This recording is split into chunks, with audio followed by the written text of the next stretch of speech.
ছাত্ররা যাদেরকে দায়িত্ব দিয়েছে এই রাষ্ট্র পরিচালনা করার জন্য, তারা অনেকেই কিন্তু যোগ্য এই রাষ্ট্র পরিচালনা করার জন্য। বিশেষ করে স্বরাষ্ট্র মন্ত্রণালয়ের দায়িত্বপ্রাপ্ত যিনি আছেন, তিনি তো মোটেই নয়।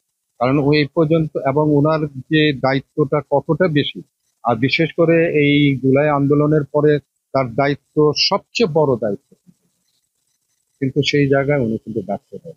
দেশ জুড়ে তোলপাড় ওয়ালটন ফ্রিজ কিনে আপনিও হয়ে যেতে পারেন মিলেনিয়ার। এবং আমাদের প্রধান উপদেষ্টা, আমি বুঝলাম না এখনো পর্যন্ত কোনো কাউকে কিন্তু মানে বাদও দেন নাই কোনো কিছু, তার ব্যর্থতার জন্য তার কাছে কোনো জবাবদিহিতাও কিন্তু চান না।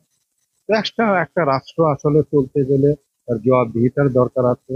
আহ, উম, তার মানে কেউ যদি ব্যর্থ হয় তাকে সরিয়ে দেওয়ার ব্যাপার আছে। তো সেটি আমার মনে হয় যে আমাদের ডক্টর প্রফেসর ইউনূস প্রধান উপদেষ্টা উনি এগুলো বিবেচনা করে নিয়ে এখন যারা যারা আমাদের তো প্রমাণ হয়ে গেছে যে তারা সঠিক কাজ করতে পারছে, তারা করতে পারছে। তো কাজে সঠিক কাজ যাদের করতে পারছে না তাদের কিন্তু অনুগ্রহ দেখানোর কোনো দরকার নেই। এমন তো নয় যে আমাদের দেশে আর ভালো মানুষ নাই কিংবা যোগ্য মানুষ নাই, সেটা তো না। তো কাজে যোগ্য মানুষকে ধরে এনে এখানে মানে দায়িত্ব